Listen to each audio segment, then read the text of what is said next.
Endi bolalar, topshirmalar qo'shadigan bo'lamiz. Birinchi topshirma sizlarga to'xta жұмысының topshirmasi. Birinchi top кейіпкерлер салыстырысында тапсырмалар берілді. Ya? Мен неге жаза беріңіздер? Екінші топ шығармашылық жұмыс берілген сіздерге. Üçüncü topta tarihi және көркемдік құндылықты талдау кестесі берілген. Екінші топқа шығармашылық жұмыс берілген. Жақсы, ескеріп тұрып алған кейіпкерлердің мінезімен іс-әрекетін салыстыратын 2 балл, шығарманың тарихи және көркемдік құндылығын анықтайды 1 балл, өз пікірін дәлелдеп, топ алдында қорғайды 1 балл жағы.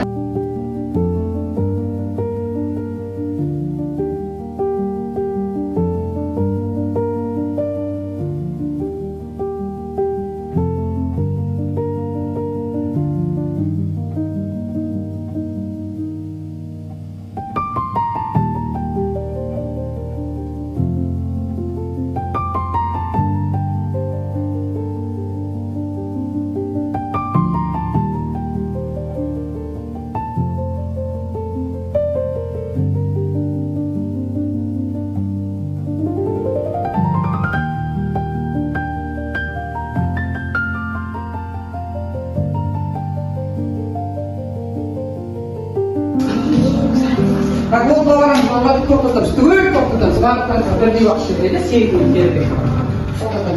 Birinci top, sizlerin tapsırmalarınız. Keyiflerleri salsın, Aytalım. Hadi söyleyin. Kanun boyunda kısafiyet, halkalık, şimdi sevgilim toplatamız. Kanun boyunda kısafiyet, takaparlık, aramlık. Осы мұқанның бойында күш қасиеті еңбек қорлығын дәлелдейікші. Еңбек қор дедіңіз ғой. Мұқан кедей болса да көп жаттығы өз халқына көмектесті. Қарайсыңыз. Жақсы.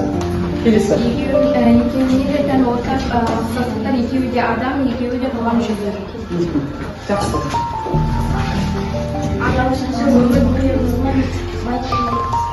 Мойымайды, өмірдің қиындығынан мойымайды дейді. Жақсы, жарайсыздар. Сіздер екінші топ? Мұқанның ерлігі адам айтқысы жауапкершілік себебі Мұқанның ерлігі ең алдымен оның туған жеріне, халқына деген зор жауапкершілігінен туындайды. Саудагер Ивановичпен жалғанып жұмыс істеген кезіндегі әрекеттері мысалы қысқы боранда шөп тасуы. Яғни адам айтқысыз ал күштің иесі деуімізге де болады, және адамгершілігі биік тұлға деуімізге де болады. Келісесіздер ме? Жақсы, ағыр айтыңыз.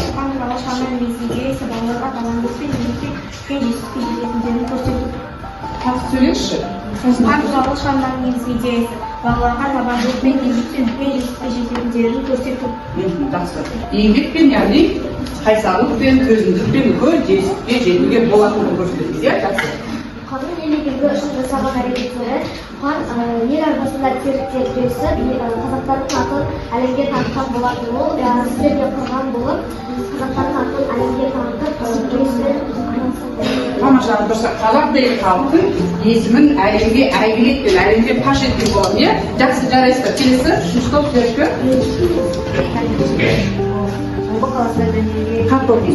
Омбы қаласында дүниеге келіп, жаңа түрін есбасында тарихы береді.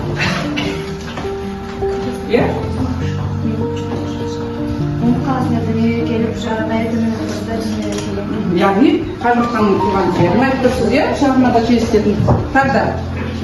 Келесі. Көркемдік тәсілдерде теңеу, балуан талды. Қалай? Теңеу, балуан талды. Балуан талдай дейсіз ба? Теңеу деген не?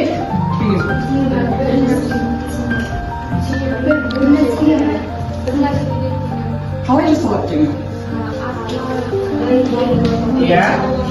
Жалғау емес, жұрнақта жалғаны немесе секінді, сияқты, тәрізді сөздерінің тіркесу арқылы балуан тауға деп тауға теңеп тұр десе, осы сол айтыңыз келіп тұр ма?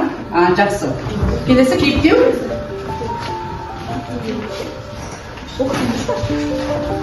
Балуанның алып денесін тауға теңеп тұр. Жел сыбырлап тұрғандай. Жел сыбырлап тұрғандай деп кейіптеу. Жақсы. Тағы да бар ма кейіптеу? Атақты балуан, күшті балуан, ержүректі қайсар халық. Ол бізде. Епитет. Қайдалы тіркіші? Атақты балуан. Атақты балуан. Күшті балуан, ержүректі. Күшті балуан. Қайсар халық. Қайсар халық. Тамаша епитеттеріміз болды бізге. Қорытынды жадыңызда ма? Айталым.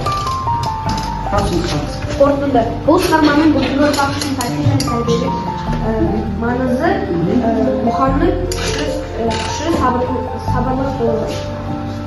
Мұхаңның бұл шығармада бізде қандай құндылықтар жатыр? Ұлттық құндылық жатыр, рухани құндылық жатыр, адамгершілік құндылықтар жатыр, көптеген құндылықтарға баулы. Жақсы балалар, жарайсыздар. Жұмыс бәйге ойыны деп аталады. Жұптық жұмыстың директоры берген сұрақтарға нақты жауап береді. Бір балл шығармада нақты дәлел келтіреді. Қазір сіздер бұл жұптық жұмыс болғандықтан, осы жерге 5 жұп, 2-2-ден 5 жұп шығасыздар. Ал мен сіз табаңыздар, 5 жұп шығасыздар. Мына қамшыда 4 сұрақ ілінген.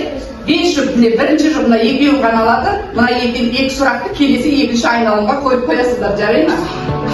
Қазір осы жерге 5 жұп шығыңыздар, яғни 10 оқушы 2-2-ден себебі тез-тез енді осы 2 сұраққа жоқ, мына 2 сұраққа жылып аласыздар, жауап бересіздер. 2 сұрақ жоқ, таңдамайсыз, неге таңдайсыз? Кез келген мына 2 жаққа енді қараңыздар, бір сұраққа жауап берген кезде міне былай жүресіз.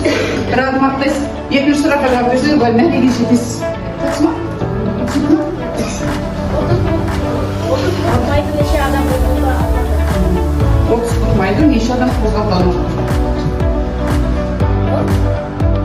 Бер бара, бір ғана сүйреңіз, ат сүйреңіз. Осы жерге тоқтап тұрыңыз. Енді сіз қалаға шығыпты қалай? Жоғыңызды жатыңыз. Ол қасындағы өздері сүйреп бара жатқан атты ұшып үстіне қарай қойып өзі сүйреп Атты неге шананың үстіне қойды? ол өте ауыр халде болды.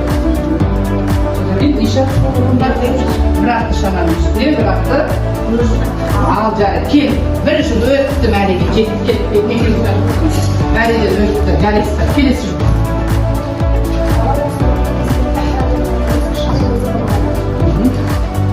Екеуден бірге жүрістер, бірге жүрістер, бір шақ, бір ғана.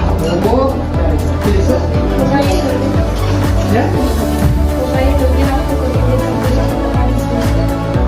Полицейский шахтер, қамшы жарайсыздар, сіздерде мәреге есімде қобырталы қойқалы.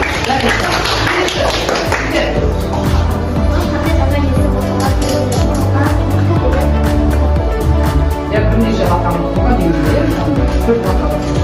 Кеп жылыңыздан бері қарай. Екеуіңіз бірге жүріңіз. Сіздің құраңыз кестіңіз. Оқиға қай қалада болды? Оқиға Қыздар қаласында. Қамыш, келіңіз. Өткім берген әлі. Естіңіз, жақсыздар.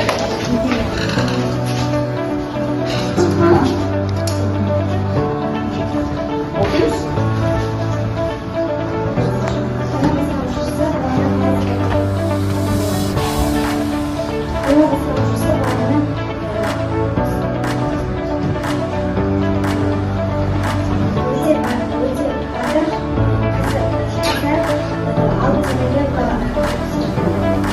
Bir ғана көрінді.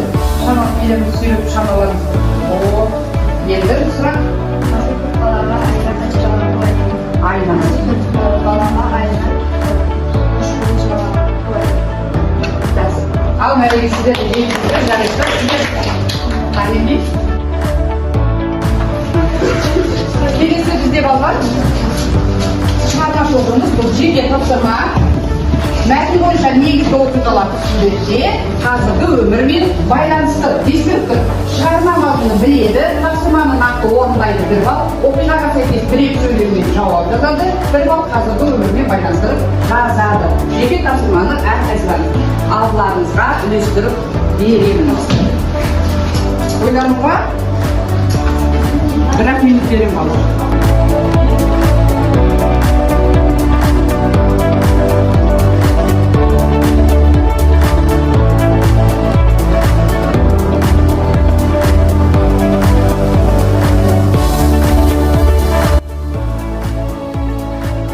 Сұрағыңыз болыңыз, тақты. Сіздер мұқан жүрегі кейін ол намысқанын болады деп атасын берді. Сіздер мұқан туралы жүрек кенеген айтып ол намыс батыр болуына сенді. Айсара кім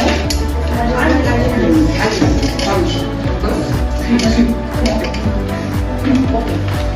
Ол осыларына қашан көмекке келесі болуға мәселелерін